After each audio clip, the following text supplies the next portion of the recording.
I know everyone's feeling exuberant today. I don't blame you. But let's not forget that there are some very real worries here. Consider the case of Clorox, one of the best operators out there. It's a terrific consumer packaged goods stock, and it's got fantastic leadership.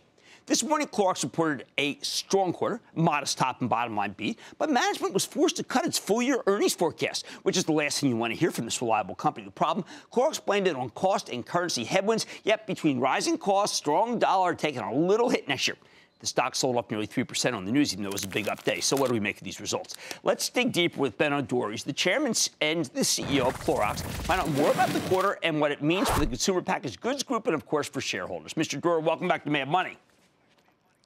Always good to be back, Jim. Happy Halloween from San Francisco. Well, right back at you, Benno. Now, this is a quarter that had a lot of what we call puts and takes, and I want to try to get to the bottom of it. You ended up making the number. That's not an issue. You ended up keeping a forecast relatively like many other consumer packaged goods, but I know you're not happy with what's going on with charcoal. And I know you can't be happy with what happened with Renew Life and out-of-stock supply. So can you address those for me? Because these are highly unlike what I expect from Clorox and from you. Yeah, a lot of puts and takes. So first of all, we grew 4% this last quarter, 6% currency neutral on top of 4% growth last fiscal year. We grew earnings 11%. So those are very good numbers, in especially this tough environment. So we're executing well overall against our plans, and the health of our portfolio is very, very strong. We had two parts of a portfolio that we're addressing: charcoal, where we're putting stronger plans in place and confident that we can turn the business around in 2019. And Renew Life, we are facing temporary issues that are related to out of stocks following supply chain problems. Again, a very solid business, and we like the long-term trajectory. Overall, we're executing very well in a tough environment, which is why we've been able to hold our sales outlook. And we've taken our earnings outlook down mostly because of lower share repurchases. About 70 to 75% of the lower earnings are due to that. So they're non-operational. What we're executing well, and we're focusing on what we can control. Now, is it a high-quality problem, what happened with Renew Life? In other words, the supply chain problems have to do with so much demand? Or is it just really hard to get product because it's so expensive now to ship things? Yeah, we're seeing two things. First of all, we've seen very irregular order patterns from major customers, and that is nothing special in the vitamins, minerals, supplements category, but newer to us. And then we've made some integration-related, very good changes for us in the long term that have hurt us in the last quarter. But we're going to benefit from those, and we are now focused on getting the consumer back, and we're doing that with innovation. We're doing that with new packaging graphics. We're doing that with very strong claims, touting the superior value that Renew Life offers to consumers relative to the market leaders. And importantly, we're focused on e-commerce. E-commerce is by far the fastest growing segment in this business. It's growing about 50%, and we're growing market share in e-commerce, so we're doubling down on what's already working. Okay, so Benno, all the companies complain. It's everybody's got it. It's the higher costs of raw materials, higher costs of logistics. When will these anniversary so that they're not a problem? They shouldn't just continue to go up. There is a limit to how much things can go up endlessly. Because I know you got to take some price. I know that causes a hit short term. But at a certain point, can't we just say, you know what, this is going to end?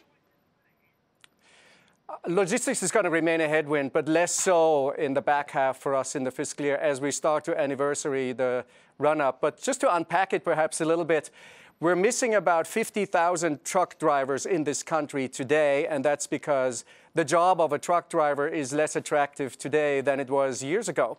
And as a result, for every available truck, there are 7 available loads, and that's 2 to 3 times higher than years ago. So that all puts pressure on the supply chain costs, and that is why at Clorox we're leaning into cost savings. We're leaning into margin accretive innovation, and as you noted, we're leaning into pricing. We were the first company in our industry to lean into pricing based on the strength of our portfolio, based on the experience that we have executing price increases, and based on our analytics. And price increases have gone very well out of the gate. Consumption is strong. We've grown 5% volume this last quarter, and this is the key reason why even in this difficult cost environment, we are projecting gross margin expansion in the back half. Now, I think some of the analysts were feeling, well, wait a second, you're slowing down your repurchase plan. If things are going to get better in the back half, why not buy stock now before it goes up on better than expected earnings? Well, you know, we try to be very disciplined with share repurchases, and the reason why we have taken down the outlook and told investors that we're going to buy less this fiscal year had much to do with what's already happened. So this is mostly a case of the share repurchases that we've made in the last 4 months, which have been lower than we anticipated initially. And that's because we have a very disciplined approach to repurchases, and we're doing certainly what's right for shareholders. So, you know, we focus on what we can control. Stock price is not something that we can control. And we're also, per today, not trying to win every single day, but we're trying to win the fiscal year, and every 3 years, every 5 years, every 10 years. And certainly, we've done very well for our shareholders over a prolonged period of time. And we've done so by focusing on what we can control. So we'll stay the course on that. One last thing. You say tariffs could be 5 to 7%. Where does that come into play? Because that worries me from a point of view as a consumer. Yeah, 5 to 7 cents in earnings is included in our outlook right now, Jim. That's mainly related to two businesses, predominantly Brita, where we're doing some imports. But it's not a big deal in the grand scheme of things for the Clorox company. Most of what we manufacture in the United States. The United States is a home, and it's also where we're focused in terms of our growth activities. So we feel like tariffs is something that is not a very big factor in our outlook.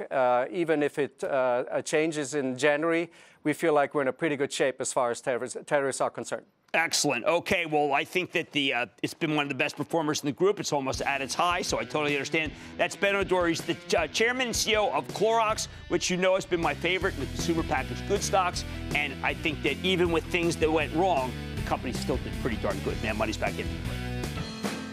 Booyah! Jim Cramer here from Mad Money. Thanks for watching CNBC on YouTube. Click here to subscribe and get the jump on my exclusives with CEOs, plus market news, investing advice, and a whole lot more.